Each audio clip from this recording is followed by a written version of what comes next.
Pendant 4 longues années, la colère s'est exprimée pour le Brexit, entend les négociations sur le retrait du Royaume-Uni de l'Union européenne.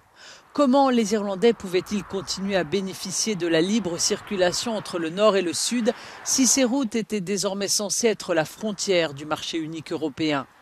Un accord a finalement été conclu, mais la question n'a pas disparu. Le gouvernement de Boris Johnson voulait sortir du marché unique et donc, pour éviter des frontières dures sur le continent irlandais qui fragiliseraient la paix, il a accepté des contrôles douaniers sur les marchandises voyageant de Grande-Bretagne vers l'Irlande du Nord. Mais cette solution, les dirigeants unionistes d'Irlande du Nord la détestent. Pour ceux qui se définissent par leur loyauté envers Londres, ces contrôles douaniers sur leur territoire sont perçus comme un acte de trahison.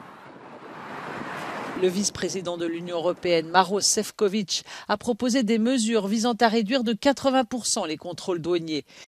Mais la ministre britannique des Affaires étrangères, Liz Truss, a rejeté cette offre, refusant les contrôles pour les marchandises dont la destination finale est l'Irlande du Nord et ne laissant que des contrôles pour les marchandises destinées à l'Irlande. L'arbitrage des différends est une autre source majeure de conflits. Le Royaume-Uni n'accepte plus que la Cour européenne de justice soit compétente et souhaite désormais un arbitrage international. Bruxelles s'y oppose. Outre les questions de contenu, il y a maintenant aussi une question de confiance entre les deux divorcés. Le gouvernement britannique a présenté un projet de loi pour modifier unilatéralement un traité international qu'il a lui-même signé il y a moins de 2 ans.